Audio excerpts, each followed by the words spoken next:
Welcome, everyone, to part 2 of the Standing Committee on Marine Carbon Dioxide Removal at the National Academies of Sciences, Engineering, and Medicine. This is our series of, it's meeting 2, taking place over 4 different afternoons, trying to be kind to many time zones. Of course, you can't be kind to all the time zones, but we're trying. So we're just having a few hours each afternoon. Yesterday was our first day, and we spent about 10 minutes going over kind of the context for this work. We are not going to do that today, so if you are interested, you can review the first 10 minutes of yesterday's recording. You can also reach out to me anytime if you have questions. Next slide.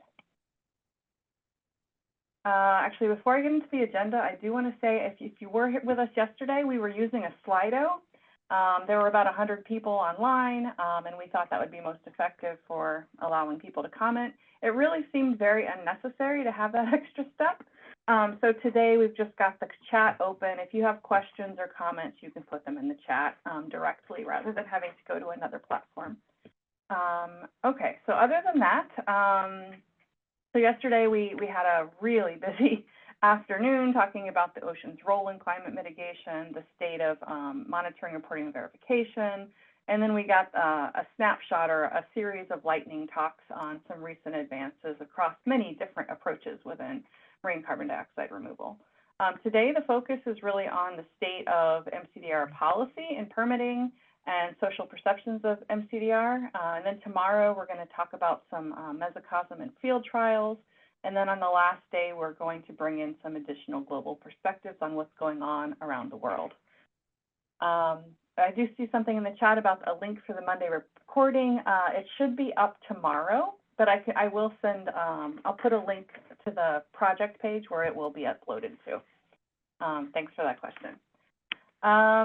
So without further ado, I don't want to take up the time. I don't want to run out of time for Q&A. So we'll get into our first session. This is really meant to be a discussion of the current state of mCDR policy within the national and international spaces. So we're really interested in what progress has been made, what future research is needed to develop policy that will enable responsible mCDR research to take place. So today we're going to hear from Will Burns with American University, Jessica Stignat from Solid Carbon and Ocean Networks Canada. I'm sorry if I said that wrong, Jessica. Navraj Gali from the University of Edinburgh, and Kevin Travis from the California Ocean Science Trust. So a lot of different perspectives, different levels of involvement. Thank you all for joining us. We'll let everyone present, and then we should have about 15 to 20 minutes for discussion afterwards. So thank you, and Will, the floor is yours. Okay.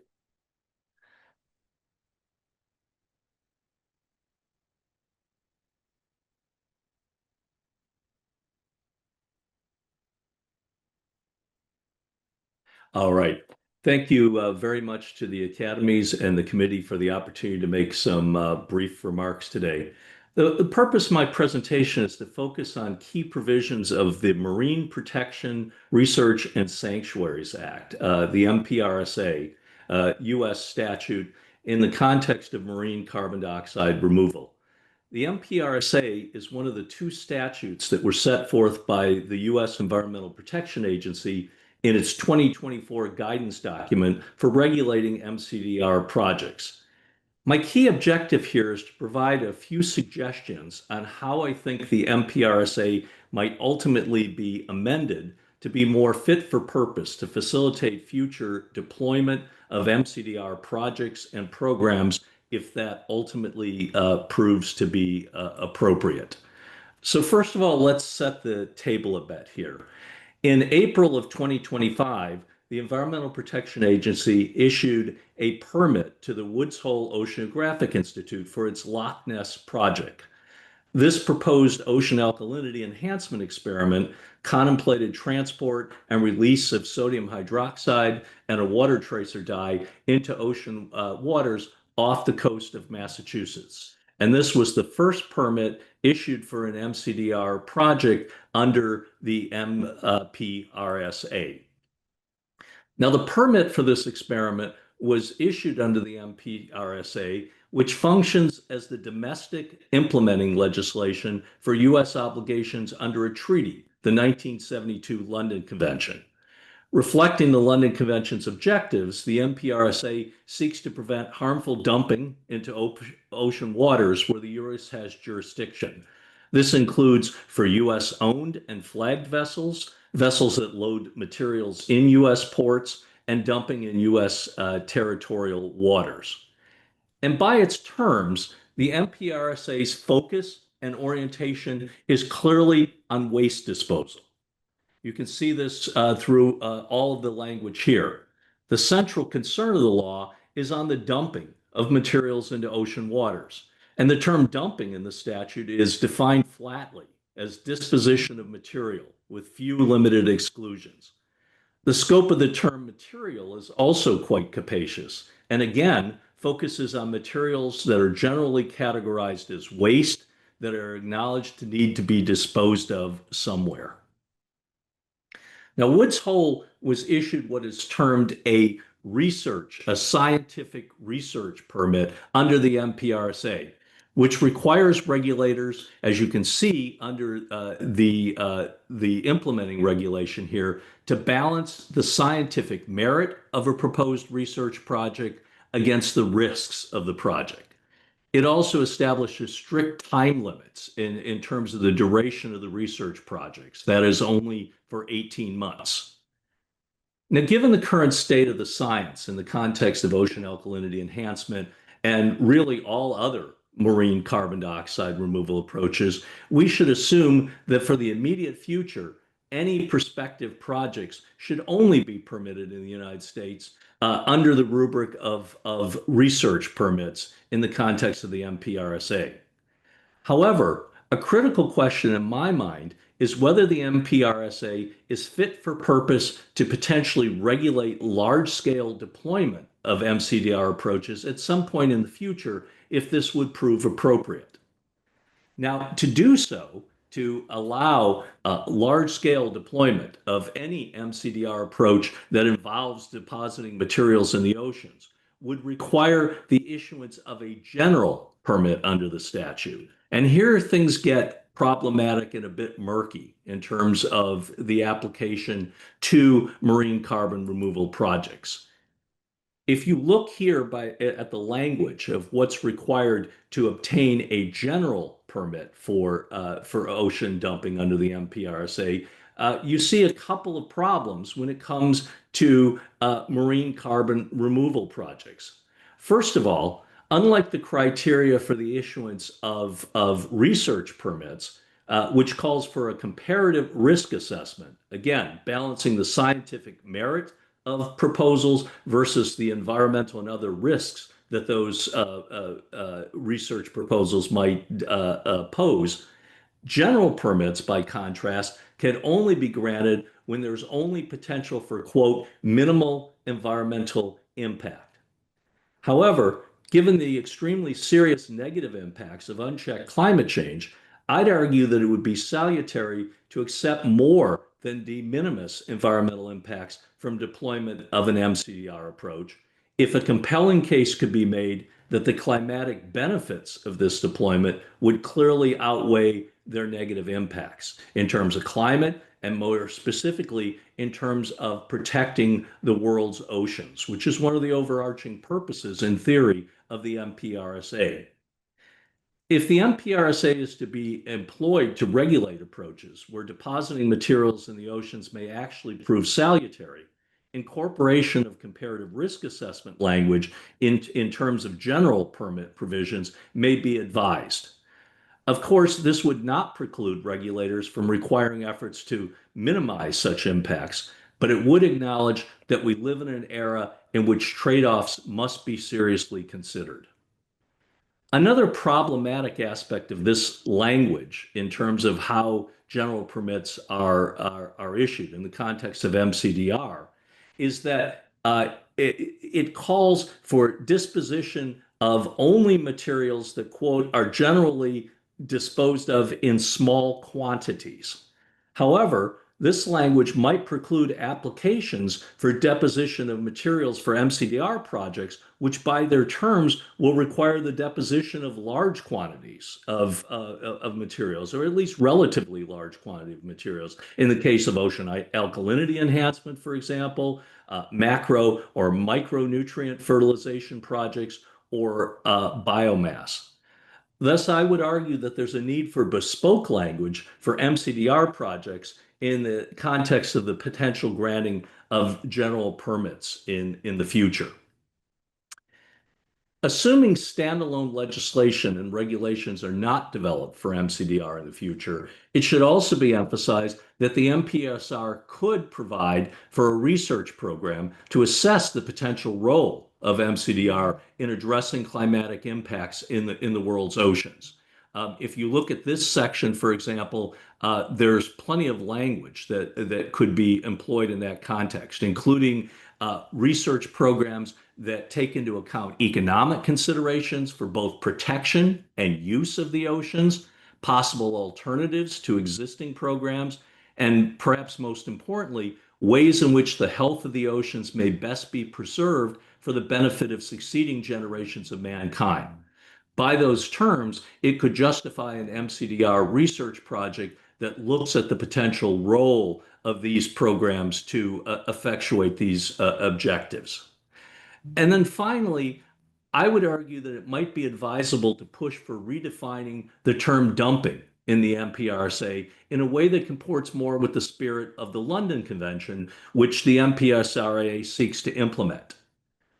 While the MPRSA flatly defines dumping as the deposition of material into the ocean, no matter for what purpose, the London Convention and the London Protocol recognize that deposition can occur for purposes, quote, other than mere waste disposal, and that these activities should not be lumped in with waste disposal projects and denominated to be dumping, as long as those projects comport with the rest of the provisions of the convention. Revising the MPRSA's definition of dumping in the same manner would both reduce the stigma that many mCDR project developers cite in having their projects portrayed as dumping under all circumstances under the MPRSA, and it would help to reorient EPA scrutiny of such projects away from the lens of waste disposal. It should be emphasized that regulations implementing the MPRSA already recognize one exception to the definition of dumping where the deposition can have positive impacts. And this is in the context of the deposition of oyster shells, where it's recognized that because it can help foster the development of fisheries, it should not be deemed to be dumping. Similarly, mCDR projects that potentially could have salutary benefits for fisheries as well as other ocean uses similarly should be excluded from the definition of dumping. And this would, of course, require an amendment. So in conclusion, in the best of all worlds, legislation fit for purpose for mCDR should be developed in the United States, but that may prove to be a heavy lift, especially under current political conditions. In the absence of this, efforts to make the MPRSA more directly relevant to mCDR research and potential deployment would be the next alternative. And it's something that I believe that we should pursue. Thank you very much. Thanks so much, Will. And thank you for starting us off by being on time. Great start. Thank you. So we're continuing this conversation with Jessica from Solid Carbon next. Welcome, Jessica. Thank you. Just going to share my slides, start my presentation here. Can everybody see that? Okay. Oh, continue to share. Yes, there's a little lag, but here it is. Yes. And there we go. Okay. So thank you so much for allowing me to present today. I'm focusing on a project that Ocean Networks Canada has been involved in for 8 years now called Solid Carbon. My role at Ocean Networks Canada is the Director of External Relations. So my role is really to work with the Government of Canada to help support moving this project forward. And I'll explain that through my presentation. So I always start with a land acknowledgement. We acknowledge and respect. We are situated here at the University of Victoria on the unceded territories of the Musqueam and Squamish. We also acknowledge the Indigenous communities with whom we have the honor to collaborate on coastal monitoring and data management.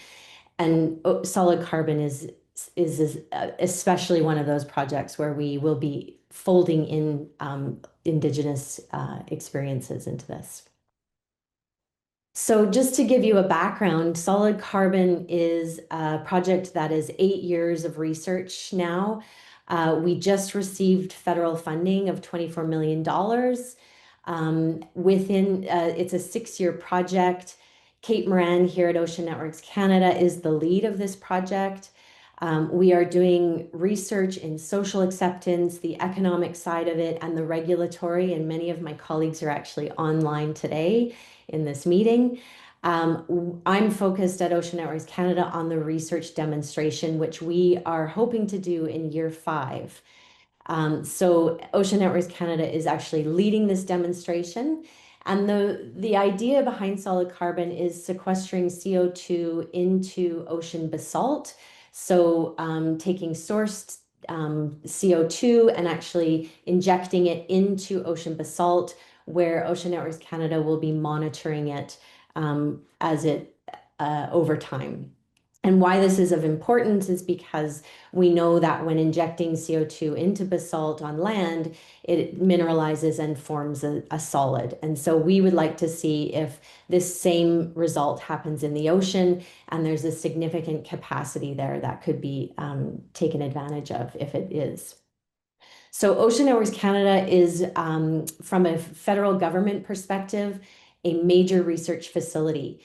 So this was just announced last year. And so I'm highlighting this because these facilities are of particular interest to the federal government, seeing them as large scale, complex research, and with an international science focus. Solid carbon is a part of this plan, of our plan over the 15 years. And so the government of Canada sees this as a critical component to national strategy for science and technology. And as you see, our footprint is really national in scope. We've got a lot of infrastructure on the west coast of Canada, but we've gone into the Arctic on the east coast, and we've just installed sensors and observatory in the Antarctica.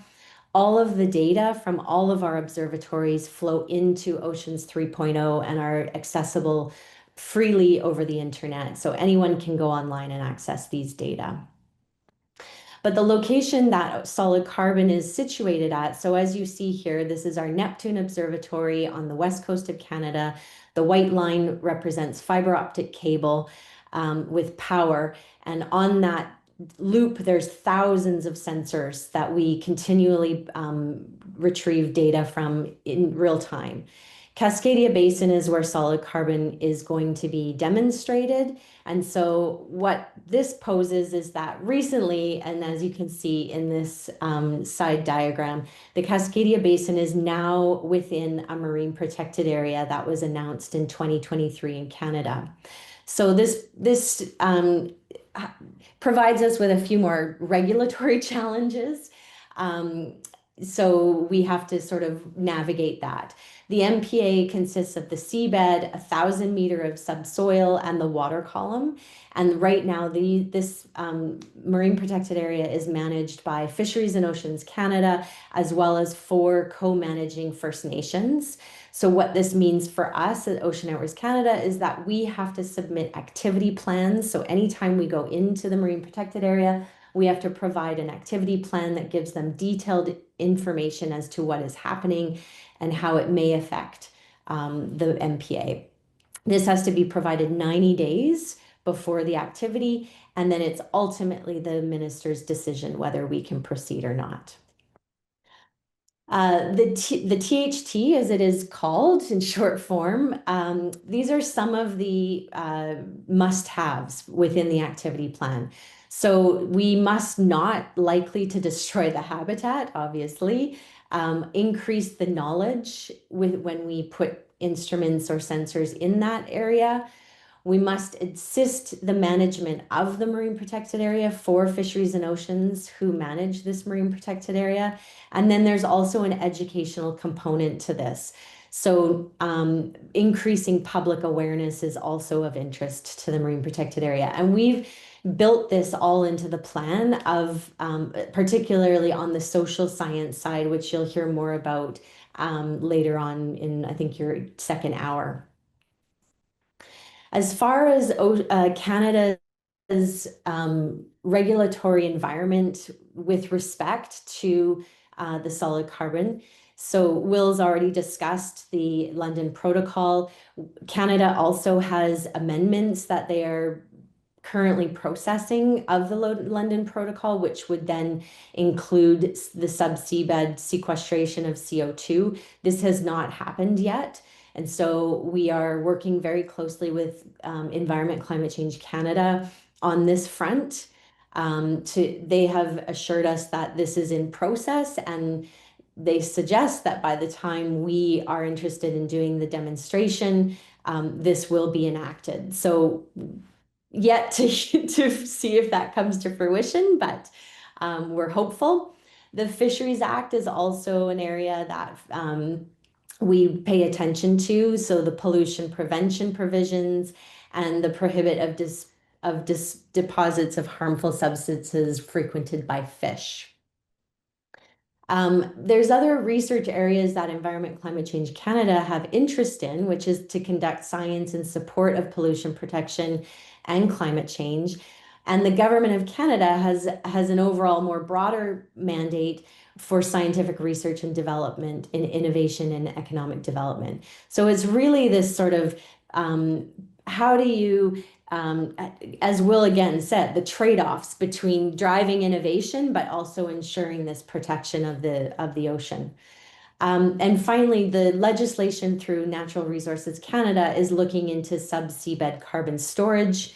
And we are also following along with how direct air capture, offshore wind would also play into a lot of these acts.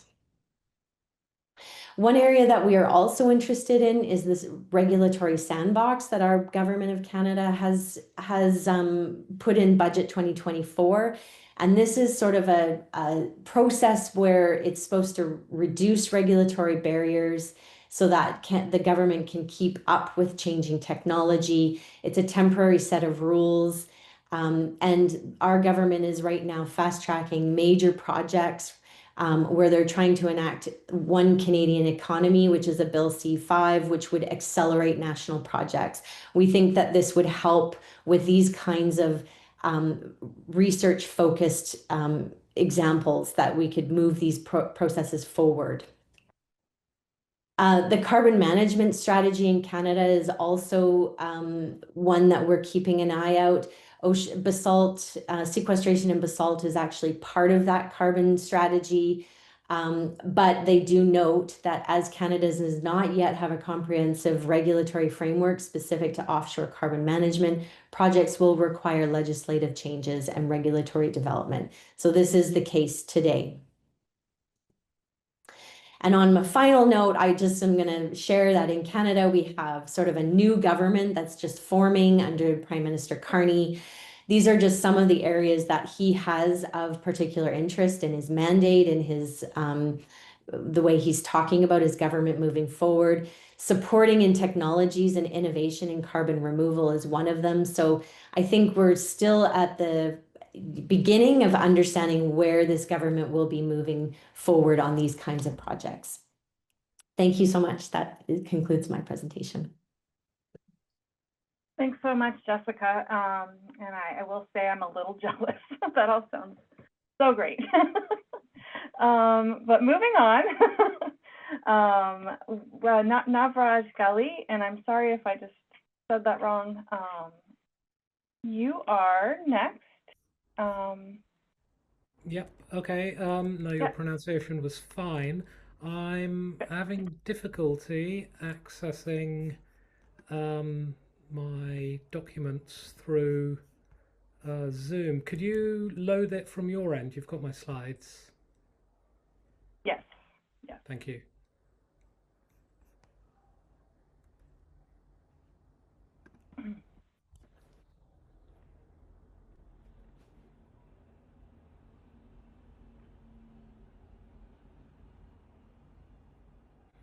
Thank you. And if it's okay, I'll just say next slide, next slide. Perfect, thank you. Thank you. Can you put in, there you go. Okay. All right then. Well, thank you very much. Thank you for the invitation, and thank you, and very nice to meet you all. My name is Navraj Ghali from the University of Edinburgh, from the law school. I'm very pleased that there are two lawyers on this panel. Generally, I find that the more lawyers, the higher the level of discussion. So we're off to a good start already. So what I am going to be talking about, mCDR from the perspective of stakeholders at the UK and sub-state level.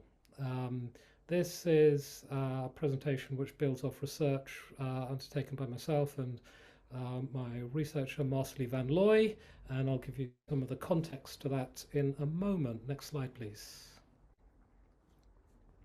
So we are working, Marcely and myself are working in a project called CORE, which is the UK's national research hub on greenhouse gas removals, as we call it here. I'm just putting the link into the chat. And there is, in the context of which we've very nearly completed a regulatory review across all CDRs at the UK level. In the chat, I also put a link to a second project called CO2, which is a European Union project about mCDR specifically, as opposed to ours, which is more ecumenical.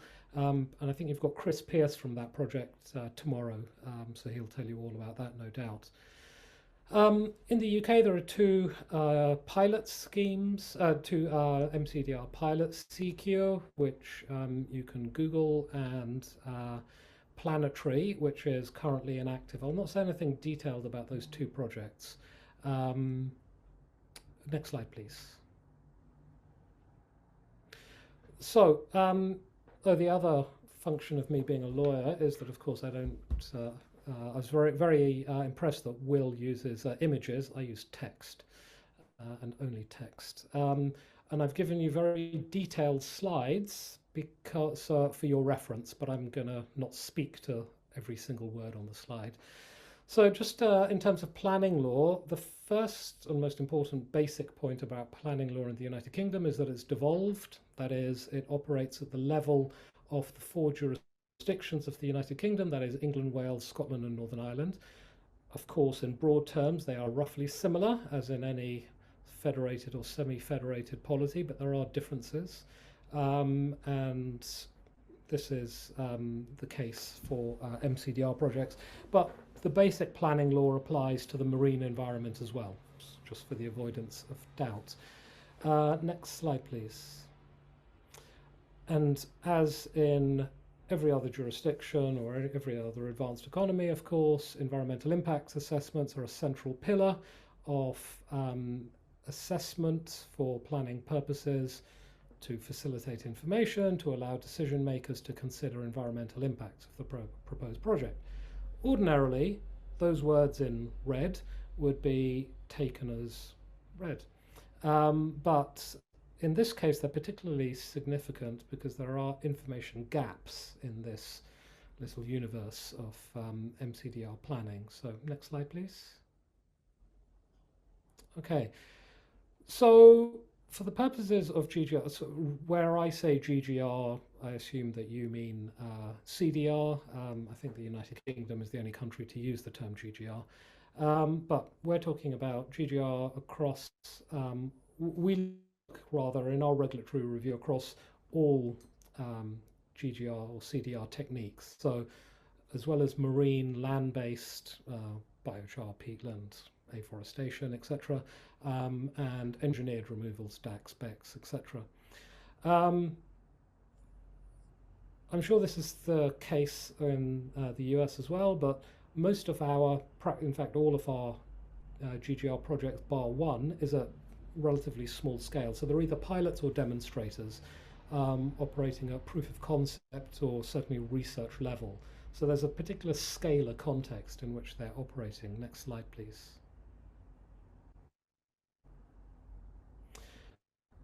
The key element of our project, of this piece of research that we've done. I should say that CORE is a large research project within a £31.5 million research program, multidisciplinary, undertaking a wide range of research activities. This particular piece of work is really looking at the regulatory landscape in the United Kingdom for all GGRs, primarily based off stakeholder interviews. And we look at stakeholder interviews are our primary source because nobody knows what the law is. There are no practitioners, there are no textbooks, there is no real legal practice, there are no cases.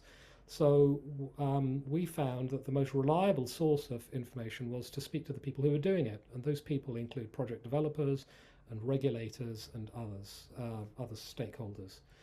What did we find specifically around permitting?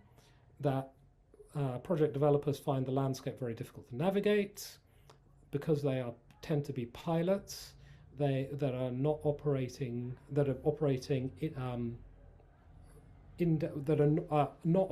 indefinitely. They're operating for a limited period of time because they're academic research projects generally.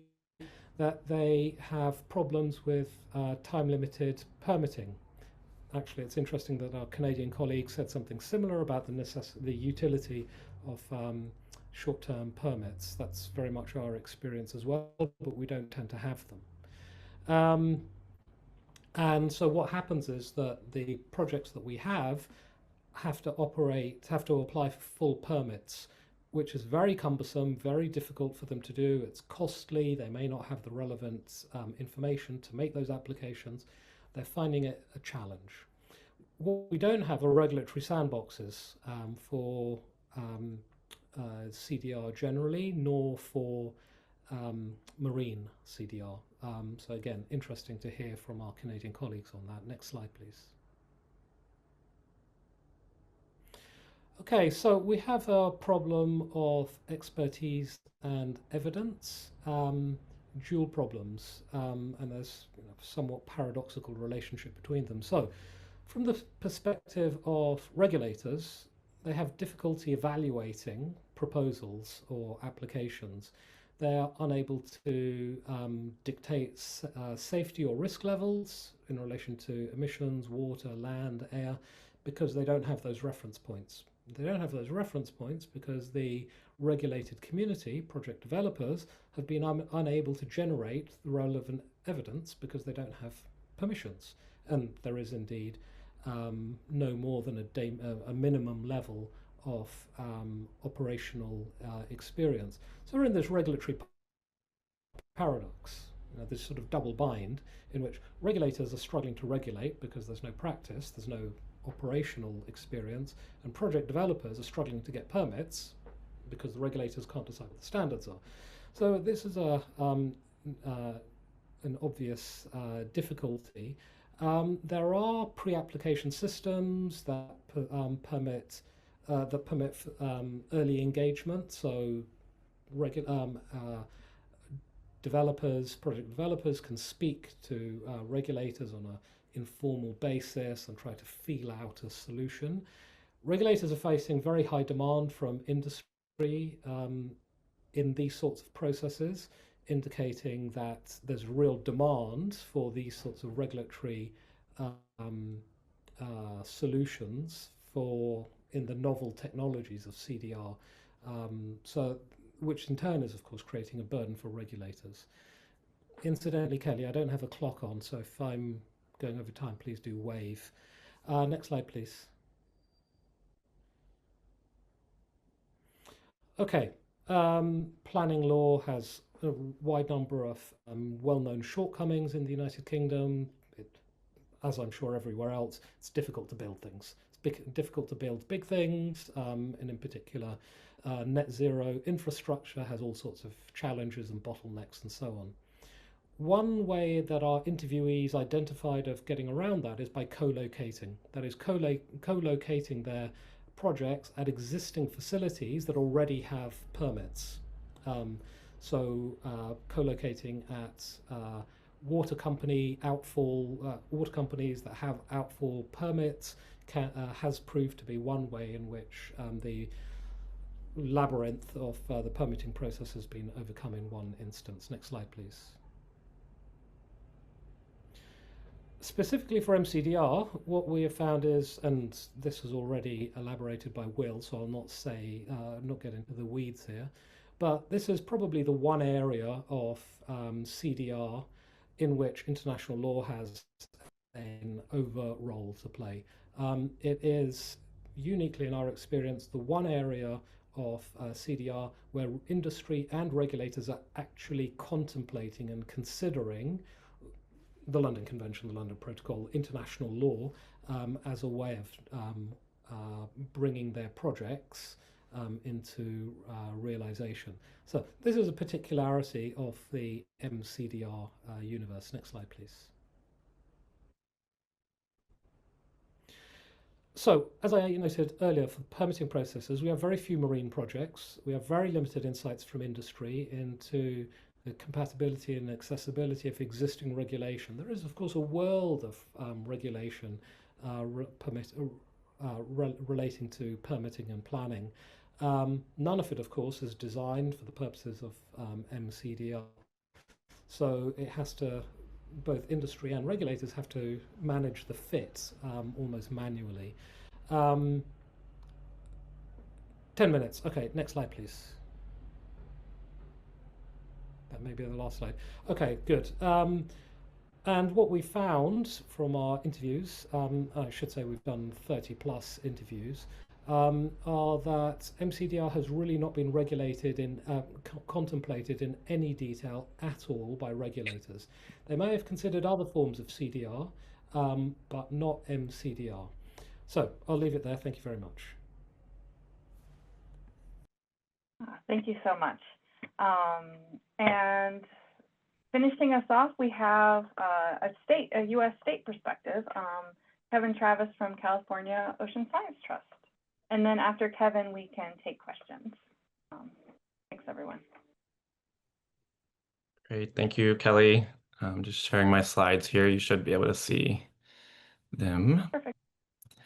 Wonderful. Well, thank you again, Kelly, and to the National Academies, as well as the committee members for the invitation to speak with you all today. My name is Kevin Travis. I'm a senior science officer with California Ocean Science Trust. So as Kelly mentioned, I'll be providing a state perspective, U.S. state perspective, on California mCDR policy and permitting, including some considerations for mCDR research. And so I'll touch on existing climate goals, laws, and programs, as well as ocean laws and programs that are relevant for mCDR. But my presentation will also provide a case study, I would say, on how our organization is building trust, building trusted science capacity between both science communities and policy communities on this emerging ocean-based climate solution. So very briefly, a little bit about Ocean Science Trust. OST is a nonpartisan organization that strengthens the bridge between scientific research and sound ocean management here in California. We were created by California statute 25 years ago to mobilize resources and capacity towards both policy relevant and solution oriented science. So our team brings this mission and mandate to life over the 4 core roles listed here on my slides, where we really bring together scientific knowledge across different sectors, build science capacity, and then deliver science-based guidance to the decisions shaping the future of California's coast and ocean. So it's really through these roles, as a trusted science advisor in the state, that has informed and guided our work on marine carbon dioxide removal. And certainly in this rapidly evolving field, we recognize the need to build this science capacity that's really informed by state decision-making needs. And this is really to responsibly consider and advance research around mCDR. So in general, OSC sees our role on this topic through 3 main key initiatives. As I've already discussed, leveraging our role as a science advisor to policymakers, and I should say this is both for the executive and legislative branches here in California, and this has been the bulk of our work today, and I'll speak more about our learnings and the landscape here in a moment. We also increased access to trusted science communication through various webinar series and other forms of media. I would say this has continued to gain interest and a need as mCDR becomes, as we all know, more familiar to the broader science community, but also local communities with increasing field trials. And then lastly, looking forward, OST aims to strengthen research capacity and coordination along the Pacific coasts of North America. So we are scoping the development of a science network or exchange along the US West Coast, Alaska, and British Columbia that will consist of a body of experts and dialogue to support future decisions and increase coordination and collaboration. So I want to just also mention the whole suite of partners that we all work closely with to advance this work, and we really rely on many of these West Coast entities as well to help accomplish and build collaboration. So I want to touch on a few activities that we've been working across. So as I've mentioned, our team has been working on marine carbon dioxide removal across this landscape for the past 2 to 3 years, really engaging scientific experts, academics, NGOs, and policymakers. I want to mention a few of these activities and the outcomes from these engagements because I think they've really contributed to our efforts to steward this trusted, productive dialogue between science and policy in California on this topic. So in 2023, we held a series of educational tours with the state legislature to visit California-based projects. So there are a few field trials in California at the time and as well as today that allowed these policymakers to interact directly with experts. And this was coming out of a need and really allowed us to increase both awareness, understanding, and clarifying the purpose of mCDR with legislative offices, members, and their staff. And this really emphasized the role of CDR as a complement and alongside rapid emissions reductions. In the summer of 2024, we held a state agency roundtable, and this was in close partnership with our state partners, and this really kickstarted state-level discussions on mCDR and supported early coordination among some of the agencies. This was really, despite some initial hesitancy due to just the nascency of the field of the industry, but to date, OSC has interacted with around 6 to 7 different agencies, both in our natural resources arm as well as the California EPA. Next week, kind of in fall of 2024, we held a workshop with the Southern California Coastal Water Research Project. And I mention this because it really laid the groundwork for future assessments of mCDR activities in California coastal waters. We focused this workshop on environmental effects. And this was really a result because it being a top concern for many of our state decision makers in conversation with them about what questions they had or concerns they had around mCDR. So we began our cross-dialogue convenings on environmental effects. Leading into this year, we've held a series of engagements, both with state agencies and the legislature, to really understand and inform our science-based guidance on this topic. And that led to a forum actually just less than a couple weeks ago that brought together numerous state agencies with academics and mCDR experts in Sacramento and California to explore the state of the science on emerging abiotic mCDR technologies. This focused on the effectiveness of mCDR carbon removal through these different technologies, looking at the different monitoring and modeling tools, as well as co-identifying research opportunities in California. And this focus of the workshop was directly informed by some of the state agencies we've been working with. All right, just moving into more of a broader understanding of California's ocean climate governance and how its regulatory landscape might relate to mCDR. So I want to start by saying there's no single comprehensive legal framework specifically for mCDR at a state or of course federal level. So therefore the question here in California is how existing policies and regulations that were not designed for mCDR could be explored or adapted for this emerging field. So a little bit about California's scientific landscape. The California Current System is a heavily studied marine system providing long-term oceanographic data sets, regional models, intensive research into both the biology, climate, physical systems of our marine ecosystem. As I mentioned, there's been various startups that have branched out of California's academic and scientific institutions in recent years. And so due to this existing expertise and the resources, the state is really primed for research-focused field trials.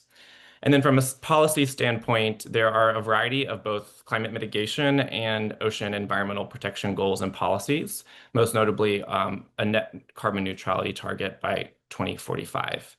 And then I'll touch on some of the accelerating state legislative interests on mCDR here in a moment. So just a snapshot of some of the executive branch, relevant state agencies.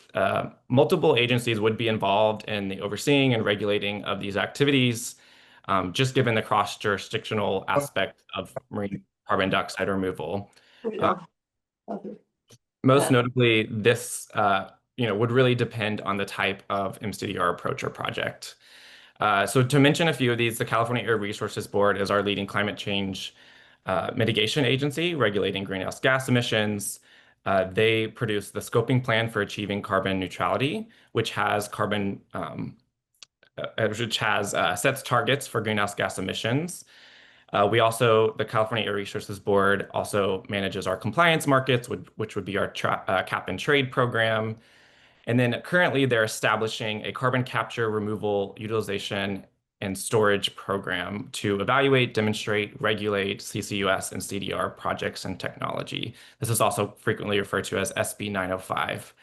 So there are a suite of existing climate laws and programs that are being developed further in consideration of CDR, and in recent years, some additional interest on ocean-based CDR. Next, we have Ocean Protection Council. This is our primary ocean governance entity, responsible for safeguarding ocean and coastal ecosystems. They set strategic priorities and fund research, as well as coordinate with other agencies. Our State Water Resources Control Board would be our regulator that sets water quality standards, policy, and permits. And they also coordinate with and support the 9 different regional water boards across California. And then in a moment, I'll touch on their ocean plan, which sets the basis for water standards and permits and has some potential overlap with mCDR. Our California Coastal Commission is responsible for planning and regulating the development of our coastal land and coastal zone, and they produce coastal development permits and would have some potential overlap. So just for time, I'll briefly mention a few of these, and again, and more getting into the specifics of how it overlaps with CDR. So, of course, our net zero emissions by 2045, and the scoping plan identifies CDR as necessary to achieve those goals, including a specific target. As I mentioned, the CCUS program is exploring ways to adopt regulations that will evaluate, demonstrate, and regulate CCUS and CDR. Our compliance markets, or the cap and trade program, they have definitions of offsets to ensure that they are real, quantifiable, enforceable, permanent, additional, and verified. And so there's further conversations on how those may apply to CDR. And looking at our ocean policies and programs, our strategic plan for California's ocean coast is a 5-year plan set by the Ocean Protection Council to guide and protect California's ocean and coastal resources, and it directs policy and investment priorities.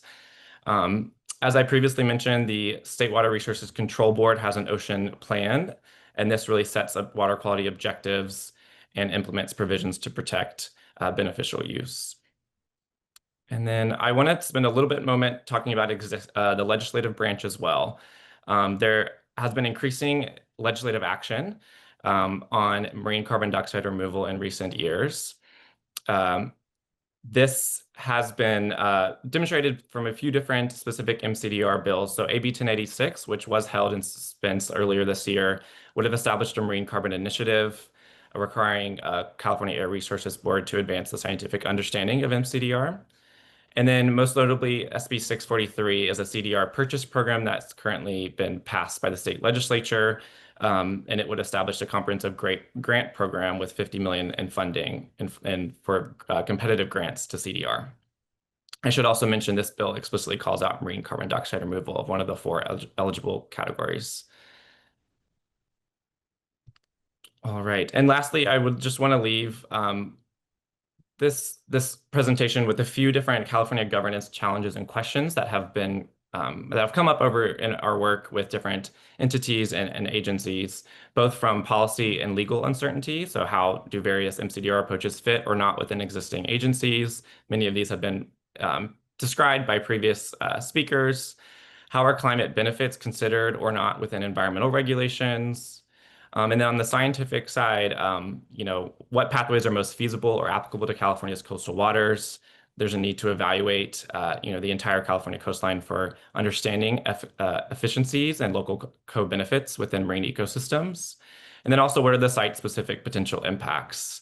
And how can California leverage our existing resources and expertise to continue to explore responsible mCDR research within the state? So these are some just final questions that have come up through our work, and I'm happy to take any further questions on our efforts. Thank you.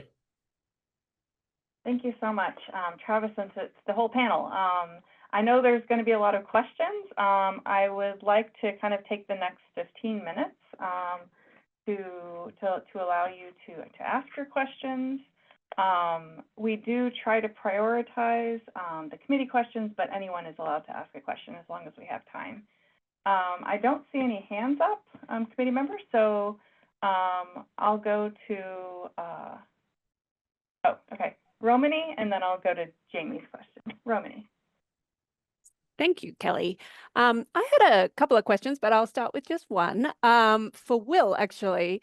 Will, you talked about a lot of sort of flaws in or challenges associated with applying the MPRSA to mCDR activities and sort of reforms that may be needed to address those challenges. You didn't talk at all about sort of public engagement and public participation in decision-making under the MPRSA. And I wonder if you could say a few words about sort of how you see the adequacy of the existing frameworks in the legislation and whether that is another place where reform may be needed here. Yeah, thanks. It's a good question. I think some of the discussion that'll ensue in the next panel on public engagement will probably be helpful in informing that. So I don't want to step on it too much, but what I would say is that, in my opinion, the public engagement process for these kind of projects, for the most part, I think is really inadequate. It's often a traveling roadshow, right?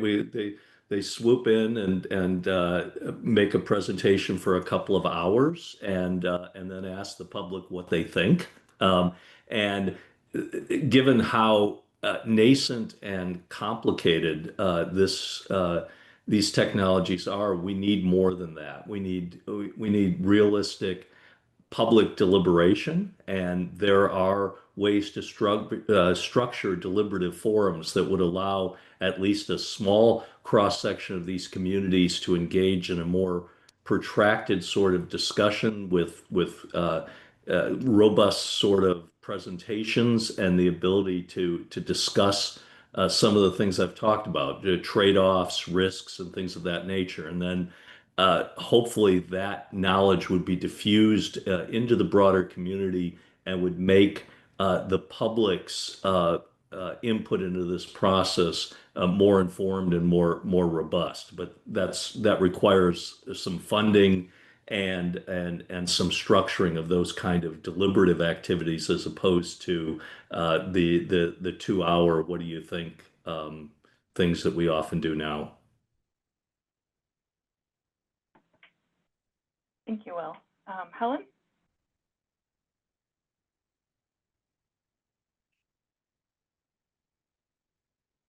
Yeah, thank you. Sorry, this is a slight delay from pressing the button until the camera and microphone's actually on.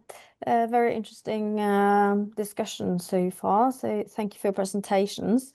I was just curious about the regulatory sandbox as a tool. It seems useful for when you're developing and trying to understand new technologies, for instance, like marine carbon dioxide removal, but what could be the risks or drawbacks, if you like, for enabling such sandboxes? Sure, I'm happy to speak to the Canadian perspective, perhaps. So I think when we started having these conversations with a senator here in Canada, his interests were really around marine carbon dioxide removal, and his struggle was that there are so many departments that have a say in moving this kind of project forward. So what he was seeing is that it ended up being this red tape of regulations that then didn't move projects forward. The committee that he was chairing were highly sensitive to the environmental aspects of these kinds of projects. But he also understood that moving them forward is the research needed. So the regulatory sandbox, from what our conversations were, is really being able to go to one body and getting through the process through one entity rather than going to multiple. That's what his perspective was in Canada. And I think for mCDR projects, that's the way I would view it, as being really helpful to move some of these projects forward. I see that one of my other colleagues has their hand up. Could I come in on this issue and also respond to Romany's question in the chat? So we don't have regulatory sandboxes specifically for this purpose, but some of the conversation around sandboxes in other contexts I think may be pertinent, and some of the routine concerns that people have about regulatory capture often obtain in this context, so that sandbox participants may gain an undue influence over regulators to the disbenefit of non-participants. That there are, and those are basically uneven playing field type concerns, that sandboxes rely on temporary waivers and so on. So although for this we're advocating for regulatory sandboxing, I think it's important to recognize that there's far from a panacea and need very careful structuring to ensure that they don't fall into some of those pitfalls that we see, in particular in the financial services area where they've been most used. Romney asked a question about legislative reform. No, there is. This is. I'm not even sure it's a micro issue for the legislator. It's really a nano issue for the regulator, if it's even on operating at that level. Moreover, I would say I'm not even sure that there is a need for legislative change here. I mean, this is very much an issue which permitting, public participation, and so on. These are issues which are very, very well regulated in the sense of quantitative regulation. I think what's required really is engagement by the regulators to adapt existing rules to what is a novel, nascent technological landscape. So I don't think legislative action is what's needed for our purposes here. Thank you. Libby? Yeah, I just have a follow-up question about the regulatory sandbox. I'm intrigued. I don't know exactly how that works, but my question for you, Jessica, is it sounds like you're thinking it's a good idea, but it doesn't actually exist yet in Canada. And if it were to exist in Canada, which would be the lead agency? Like, have you thought through the logistics there yet? It's unclear as to who the lead agency would be at this point. So my understanding is the Canadian government is looking at regulatory sandboxes to be able to accelerate these big national projects, and the big national projects are much larger in scope than a mCDR research initiative. So when we were talking with the government of Canada regarding the regulatory sandbox, currently it falls under Environment Climate Change Canada, Fisheries and Oceans Canada, and Natural Resources Canada. And there's probably others, but those are the three departments that sort of each have a piece to play in the ocean space.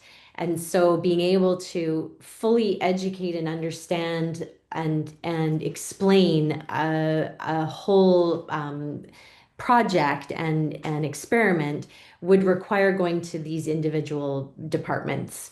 And so what they were saying is that to be able to move something like this forward would allow us to just go to one regulatory body, and then they would be able to have all of the pieces of information to check off the boxes or not.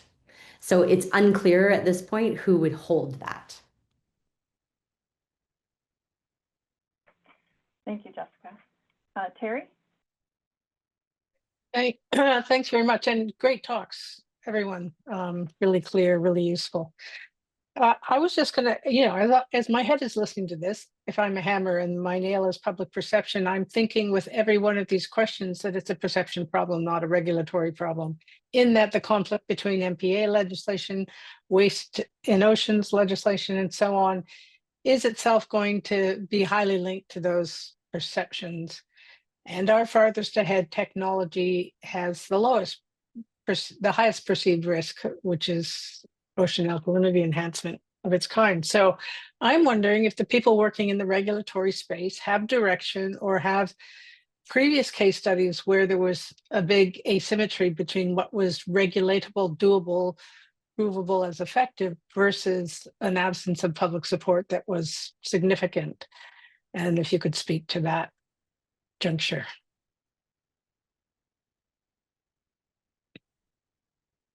Maybe I'll put that out to Will first. And if others want to answer, chime in, that's great. Yeah. I mean, I think we've had instances of that kind of asymmetry. We haven't necessarily handled them very well in that context. I think probably one example would be in terms of nuclear waste disposal. Uh, and that was a process that ultimately did not have a lot of meaningful sort of public engagement and really a discussion about some of the issues that we were talking about, like risk trade-offs. That's just what I think of offhand.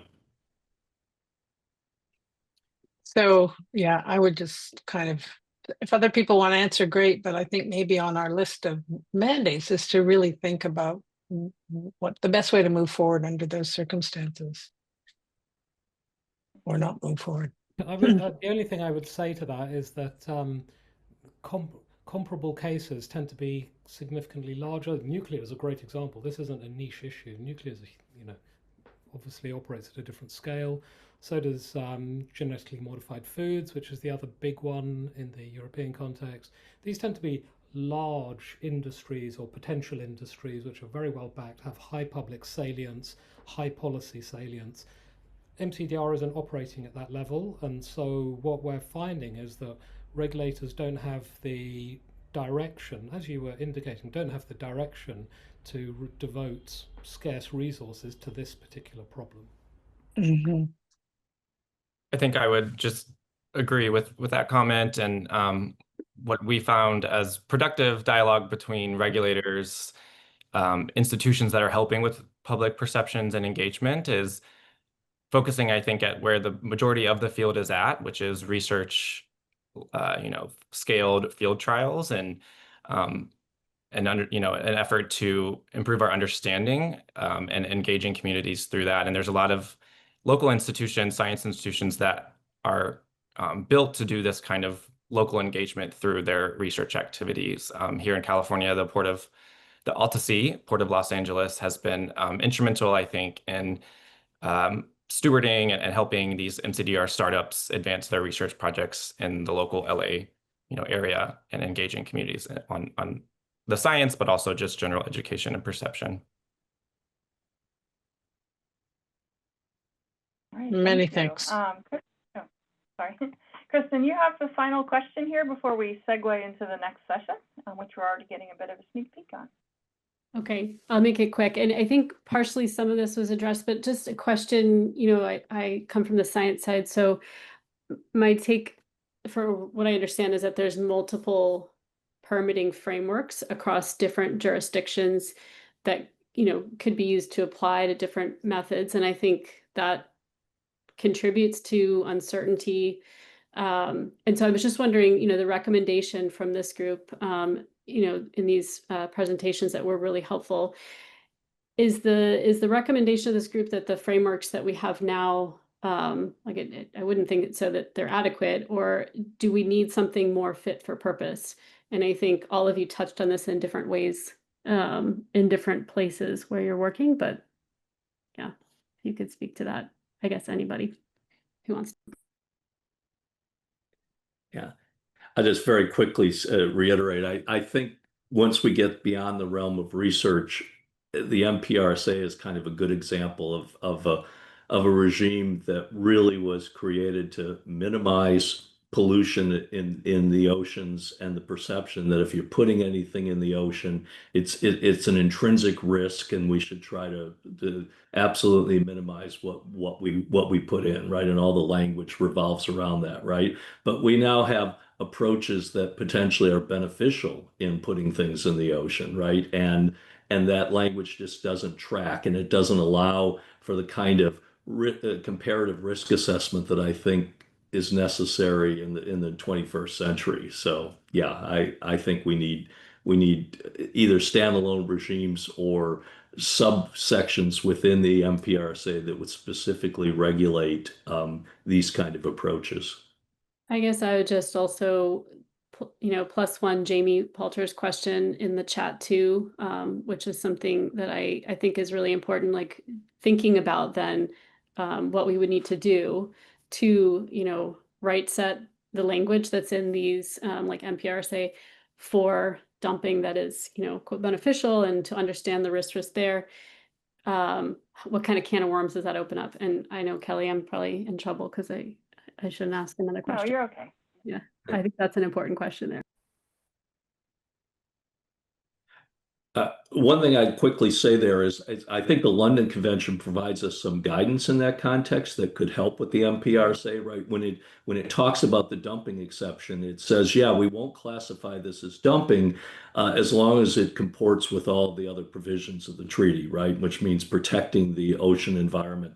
And what that would do in this case is still, I think, ensure protection of the ocean environment, but just acknowledge that we shouldn't be looking at this through the lens of waste disposal, because it's a very different sort of approach, and it requires a different sort of regulatory orientation, in my opinion. But we absolutely have to be careful about that, and the fact that companies with financial motives, right, may try to bend this in every way they can. Maybe I'll just quickly add to that at Ocean Networks Canada, the monitoring is a key aspect of what we do. And so I would say any regulations would have to also include rigorous monitoring of before, during, and after, and then being transparent with that information. So what is it that you're looking at? What is the results? And having it openly accessible. That's what we're sort of pushing for. Yeah, I think I would just add to this too is the question between existing regulatory regimes or a bespoke one for mCDR also is taking into consideration timeline and the timeline of activities that would fit under these different regimes. And that timeline could look different for whatever activity, whether it be industry-led research or an academic project, and what the field writ large would like to accomplish in 5 years versus what it looks like in 15 years. So I think it's just an interesting question and consideration when thinking about what existing regimes should be equipped to now versus thinking about a more fit for purpose one, like you mentioned, Kristen. Okay, thank you all. If our panelists can stay on, if there's extra time at the end, you could finish up some questions here. Otherwise, we can communicate via email. We really appreciate you being here with us, Will and Jessica and Navraj and Kevin. This was a great discussion, and again, you're welcome to stay. And if we have time at the end, we could finish up some of those questions. And also feel free to answer in the chat if that makes sense for you. Okay, so moving on. Thank you, Christine and Sarah, for your patience. We're getting to the next discussion now. Sarah Nawaz and Christine Merck are joining us for a discussion on where things stand with public perceptions of mCDR. So what are some lessons learned over the past few years? And what are the most urgent research needs over the next few years as field trials and research continue to move forward? So Christine with the Kiel Institute for the World Economy will start us off. Thank you, Christine. Sharing my slides. Hello. Thank you for the opportunity to speak today. I assume you can see my slides. And I'm Christine Mack. I work on different EU projects on ocean nets, for example, or on CO2 CDR, on public perceptions of marine CDR specifically. And I coordinated a bit with Sarah, so we split it up a bit into, I do cover a bit more of the basics, so I hope we won't bore anyone who's totally deep into the field, but we wanted to take everyone along.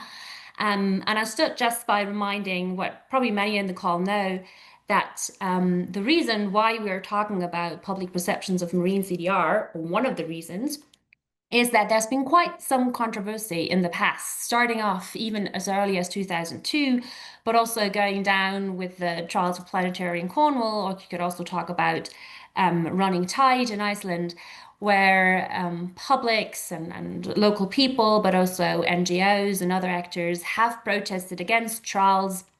Might that be scientific trials, but also projects and prototypes. And so one of the reasons to think about public perceptions is to avoid protests, but it might also be the reason to, because it's a good thing to do, to talk to people who might be affected and to broadly talk to people, but also another reason of maybe talking to people will help making a project better and respect the context of the project. So for the bigger context, this is here. And then when we think about public perceptions, it's not just one monolithic public that thinks one thing. It's obviously a lot of different actors, and they had different roles in society. So we're all voters, we're customers, we're a local community that lives somewhere. So when we think about the public acceptability of, for example, infrastructure developments and renewable energies, but also for marine CDR, we normally think about a socio-political dimension, where it's about what politicians take up from a public, what's the relationship between public and other key stakeholders, and how's the overall societal debate discussed about or discourses happen about different technologies like mCDR. Then there's a market, and with CDR, there's always a question, is there a market? Is there a voluntary market? Is there a compulsory market? How is that regulated? Is it regulated? What's an MRV? And there you can also see the linkage between the social political system. And then we also, at least on the voluntary market, regular people are also consumers and buyers. And then there's a local perspective of those people who are affected by projects that are implemented. And this is not just the people at the shore, but that might also be the person living at the road with a big truck going by, or someone living next to the new mine that is actually opened up to produce alkaline materials. And there are often aspects of procedural justice. So how are things done? And it was just mentioned in the session before, so public engagement and information, did people have a say? And also questions of distributional justice, or just outsiders coming into a community and earning money, and they're just bearing the burden, or are benefits distributed, are there compensations?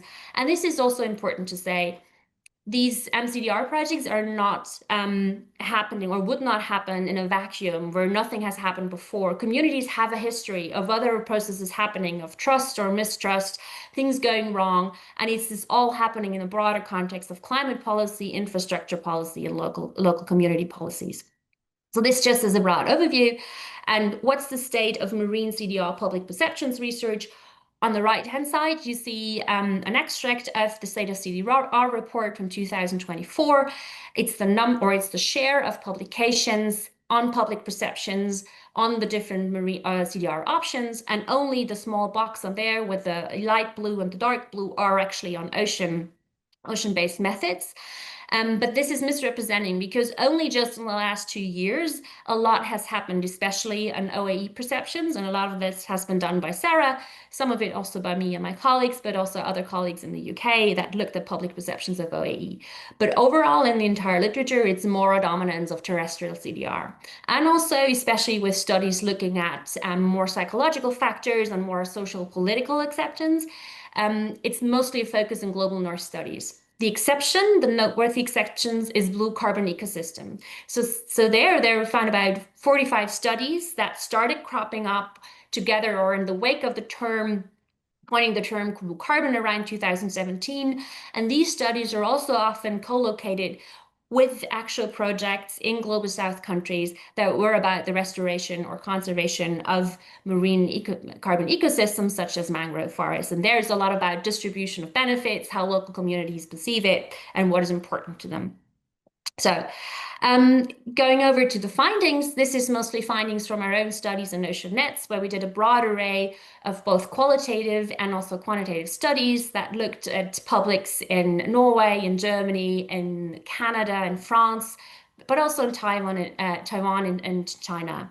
And an overall broad finding that we have is people don't jump to the conclusion that marine CDR is a great option that we follow and we should forget about cutting emissions. It's still that they think we should cut emissions and it's more important and we should focus more on reducing emissions instead of removing them. But still they want to keep that door open. But mostly we find that they prefer land-based methods. So when we compare, for example, enhanced weathering on land compared to ocean alkalinity enhancement, which in theory use similar chemical processes in the same reservoir, it's still that people prefer enhanced weathering on land over ocean alkalinity enhancement. And this is to do with the perception that options within the ocean are mostly perceived as not controllable. And also there are concerns about the feasibility of scale of these options. And there's also concern about environmental side effects. What has to be said, most of these approaches are not known to the people. So we have around up to 80% who've never heard about alkalinity enhancement. That means that people will recur to experiences they had in the past with other technologies, with other issues like marine pollution or aquaculture when thinking about different methods. And what we find is that just like on land, it's the macrofauna that is perceived as most favorable. So blue carbon management is what people really like and what they think is a good idea because it can redo past harm. It's a bit similar to afforestation on land, even though compared to afforestation, for example, seagrass restoration is still not well known, and they would still prefer afforestation on land compared to seagrass restoration. And then all the other methods feel to people often a lot more dangerous and uncontrollable, like alkalinity enhancement, but also dumping of macroalgae. And we also did a bit of experimentation on deliberation on a broader level, so not on a local level. And there we find in a deliberation where people could discuss among each other for 4 hours and ask experts questions about both climate policy, but also of the role of carbon dioxide removal within climate policy. And we asked them before and after how they perceive different methods. And what we find is that the before and after is in content not different, but so they don't perceive a technology or a method more positive or less positive after deliberation and after knowing more about it and the context. But what changes is their level of uncertainty. So they feel more comfortable with stating an opinion in saying what they think about different options. And this is playing to the general finding that just telling people more doesn't necessarily convince them to accept something. And it's also something we have to accept. It's not shaking people as long as we can to just believe and do what we think is good or someone thinks it's good. And also another finding in discussions is that often people feel a bit unable to have a say in these topics. So they feel, for example, with seagrass restoration that it's very complicated. They don't want to make mistakes, and they rather have experts make decisions than themselves participate in engagement or have politicians make the decisions because they think it's a complicated issue and other people should do it. So summarizing from my perspective, which is mainly one of socio-political perceptions and psychological research on public perceptions, is that we should, in this realm, move to more realistic deployment scenarios. So moving away from we'll add something to the ocean to how would it be added? What would be the context? Is that coastal? Is that open ocean? Which probably wouldn't be. But like examples like sinking sargassum or wastewater treatment in combination with OAE. So being more realistic there. Then the other thing is we should shift more towards local acceptability. This is something we're already seeing in the literature to begin, but that should not only be projects that have economic interest, but also social science-based research on what open-ended engagement might look like. So going into different communities and not saying we want to convince that one community, but going to different communities and gauge a bit what would work, what wouldn't work, and how they feel about it. And also integrate that more strongly in the broader picture of, for example, climate change mitigation. And the other thing is that we should integrate this very often survey-based or focus group-based work of social perceptions into a broader story of political feasibility. What are the interactions with other actors and society overall, and stakeholders and the public and their perceptions. So this is what I think would be future research needs in this realm. And I just want to briefly acknowledge the projects that have funded part of this work, Ocean Nets and CO2 CDR. And just we had a new synthesis report came out from Ocean Net that also summarizes the public perceptions work, but also other work. Thank you. Thank you so much, Christine. And following or building on what Christine just said, Sarah Nawaz is next. She's with American University and University of British Columbia. Sarah, the floor is yours. Excellent, thanks so much. I'm just going to share my slides.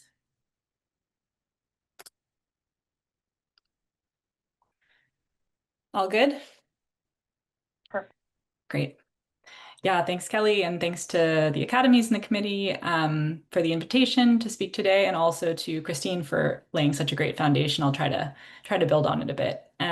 Yeah, so I'm the Director of Research at the Institute for Responsible Carbon Removal at American University, also associated with the University of British Columbia. I'm going to try to speak about a few different things. So first is a sort of recap, I hope, of some of what I think are high-level things we've learned in the past few years about what publics and coastal communities think about mCDR, also about what we've learned about how to talk to people about these topics, where I think social science on this subject should go from here, and also some kind of key findings or perhaps proposals for what I think this all indicates for building out a robust and responsible mCDR sector.